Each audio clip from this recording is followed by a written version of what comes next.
Buenas, ¿qué tal? Continuamos aquí con el bloque 7, con el segundo de los temas. Estamos viendo la restauración y estamos viendo la parte de los nacionalismos vasco y catalán, ¿no? Y ahora nos queda ver lo que nos ponemos a continuación, la parte del regionalismo gallego y el movimiento obrero y campesino, ¿no?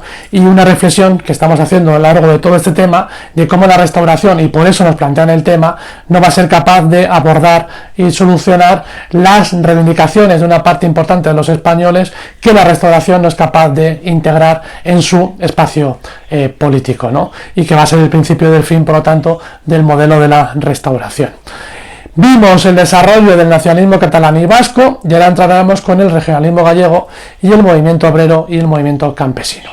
Bien, regionalismo gallego, ¿no? Galicia también conoció un nacionalismo con sus dos tendencias, uno más tradicional y otro más moderno, ¿no?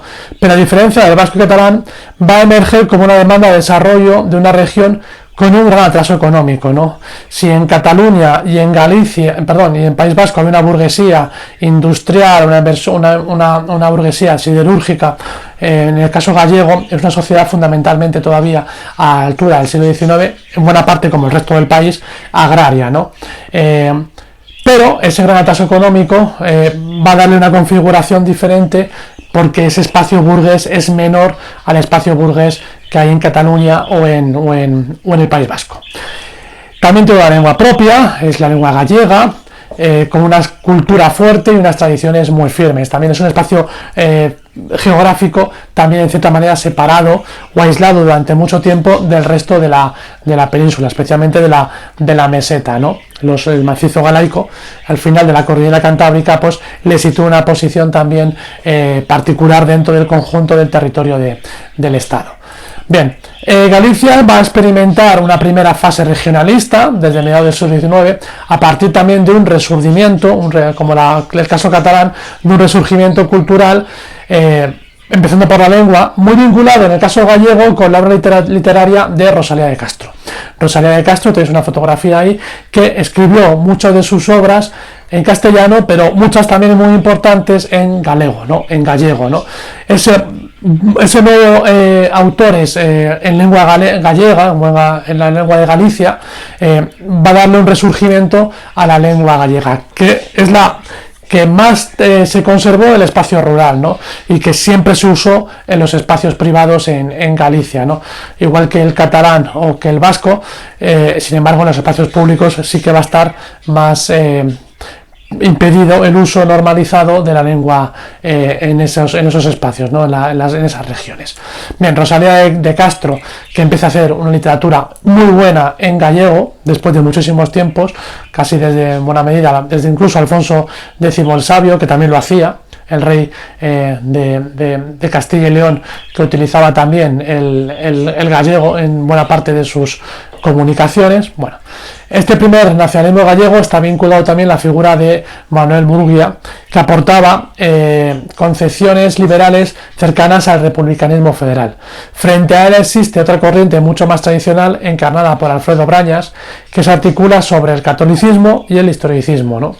Las tesis de Brañas se van a establecer sobre una defensa firme de la sociedad tradicional gallega y en contra de los cambios que la modernidad está trayendo, ¿no? En parte también una especie de conexión con cierto pensamiento carlista.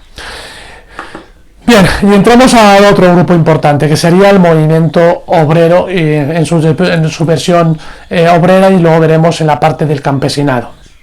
Con la restauración, las asociaciones obreras pasan a la clandestinidad, hasta que se aprueba una ley de asociaciones en 1887. En un primer momento, el mundo obrero va a ser perseguido, incluso las asociaciones van a ser declaradas ilegales, pero en ese espíritu un poco reformista se va a empezar a aprobar la ley de asociaciones en 1887, que van a hacer un pequeño cauce para expresión del movimiento obrero. El movimiento obrero y campesino está extendido en dos corrientes, la anarquista y la socialista, formándose los primeros núcleos vinculados a la Primera Internacional. La Primera Internacional va a enviar a España primero la vertiente más anarquista, ¿no? Con Fanelli, que vimos en algún tema en el reinado de Amadeo de Saboya. Bien, desde ya expliqué un poco, pero vuelvo a hacer un pequeño comentario, ¿no? Tanto el anarquismo como el socialismo propugna en fines comunes, que sería la liberación de las clases populares, ¿no? De las clases obreras y campesinas, ¿no? Para el anarquismo, la vía de acción nunca será ocupar el poder del Estado burgués, sino que será destruir el Estado burgués. En esa concepción que le une en parte con el republicanismo federal, que sería que el individuo, como sujeto libre, no puede estar encauzado, dominado por una institución superior, sino que las instituciones deben representar al propio individuo y no a través de la delegación que el poder del individuo tiene en sí mismo en partidos políticos, ¿no? En otros representantes, porque en esa representatividad el individuo cede sus derechos en buena medida, ¿no? Es una parte del pensamiento anarquista que es mucho más complejo, pero para entendernos un poco, ¿no? Es decir, el individuo como sujeto político tiene que ser autorrepresentado por sí mismo, no puede delegar su representación en partidos políticos, en diputados o en asambleas donde es incapaz de llegar su verdadero pensamiento.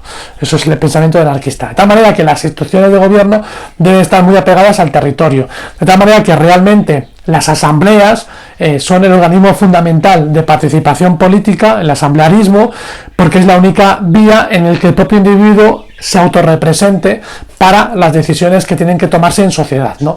De ahí que la mayor representatividad e institución que acepta a los anarquistas sea el municipio, en cierta manera, la asamblea o los espacios donde el propio individuo puede llegar a tomar voz y a ser autorrepresentado y a no delegar en la representación. Y de ahí que conecte con ese mundo del republicanismo federal y del cantonalismo, ¿no? Que vimos en la primera república.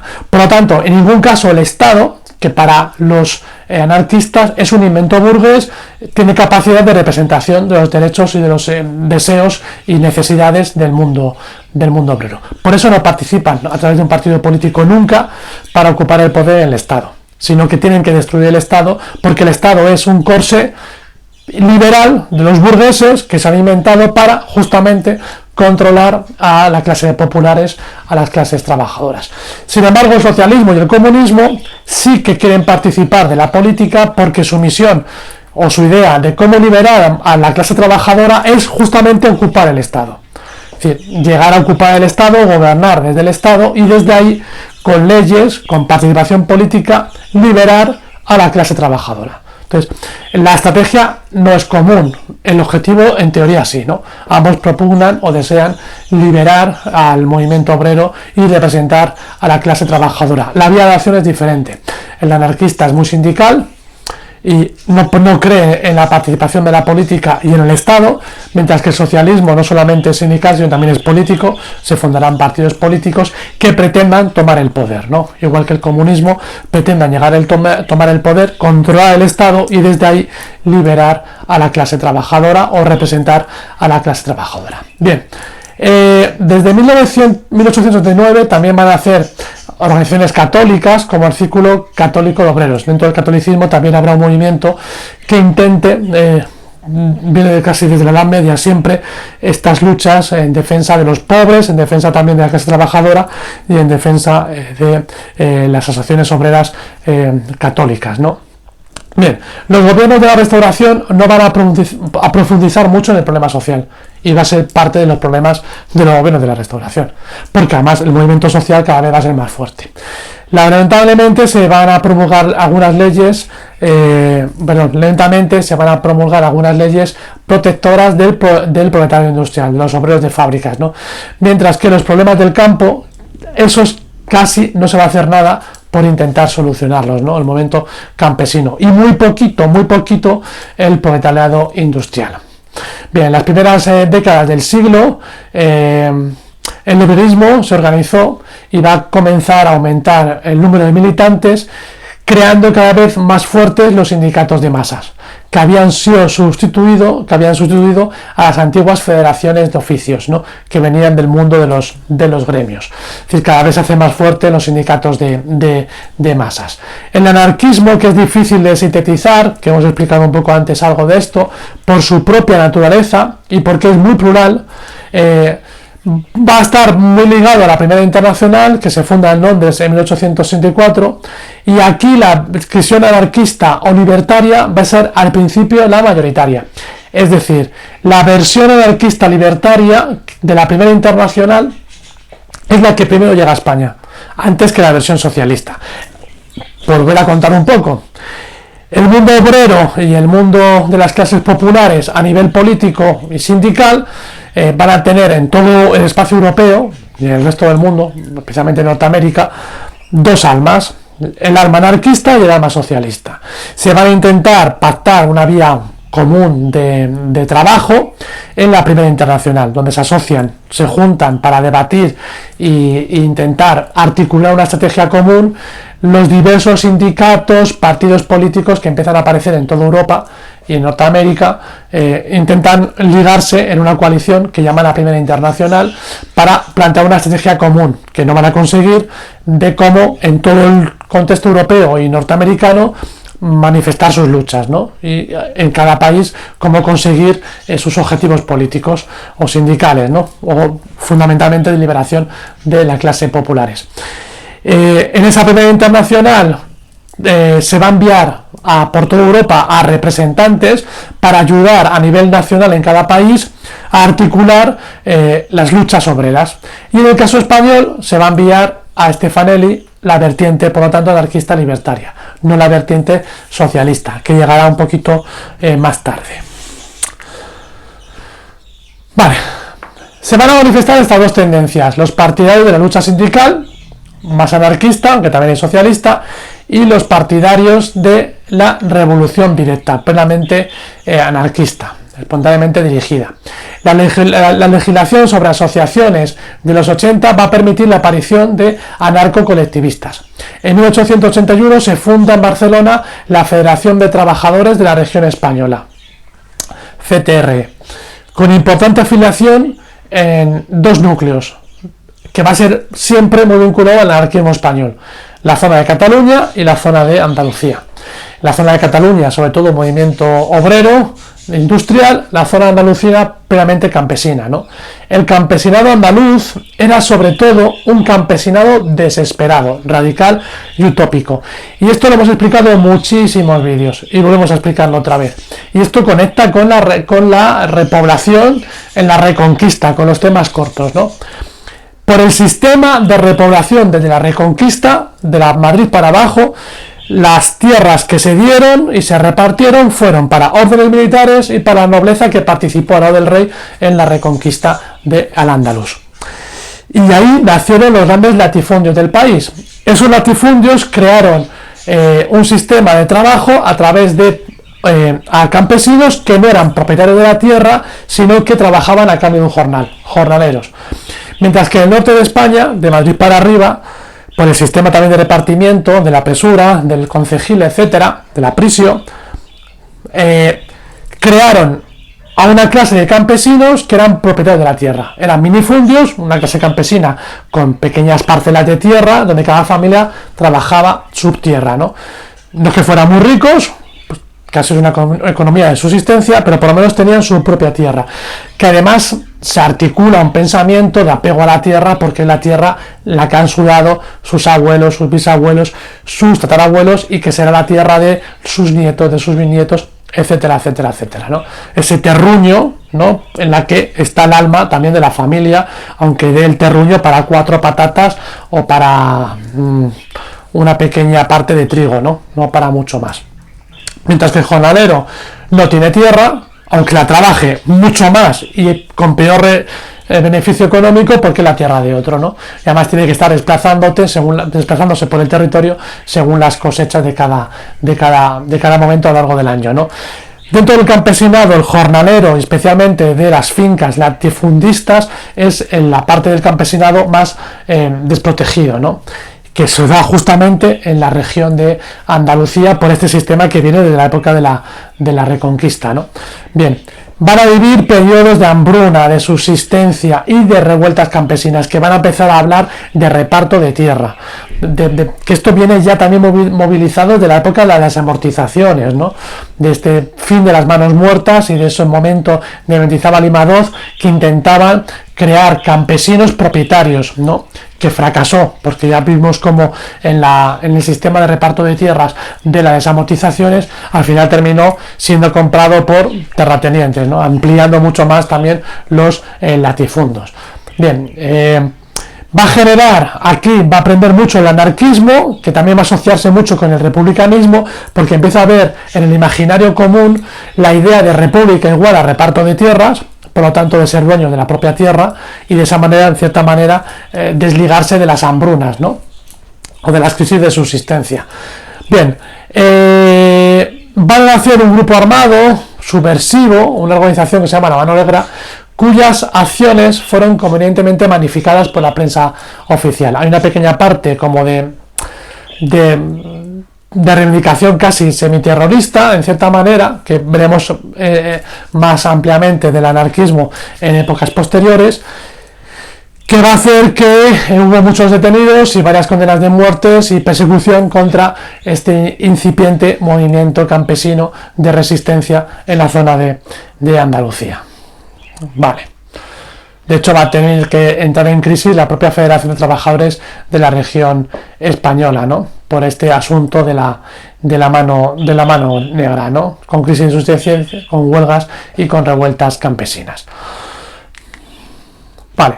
En los últimos años del siglo XIX, un sector del anarquismo va a adoptar una línea plenamente terrorista, ¿no? Lo que llamaron la propaganda de hecho, por parte sobre todo de individuos aislados, no tanto de asociaciones anarquistas, sino de individuos aislados, que en muchos casos no eran obreros, y que pretendían alimentar a sus atentados la posibilidad de un cambio, de una auténtica revolución.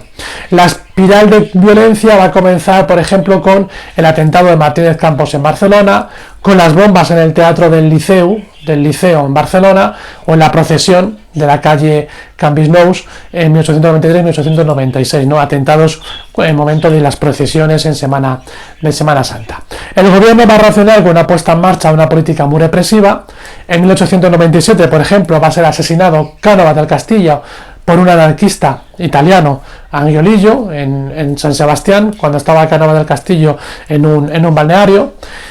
Bien, y esto veremos cómo se va a desarrollar luego, posteriormente, y como uno de los factores de la llegada de Primo de Rivera a la dictadura, que retomaremos esto de la guerra social de Barcelona, que aquí se está iniciando con este grupo minoritario de anarquismo llamado el de propaganda de hechos, ¿no? Para propiciar una auténtica revolución social. Bien, ahí terminamos con esta parte, nos centramos con los socialistas.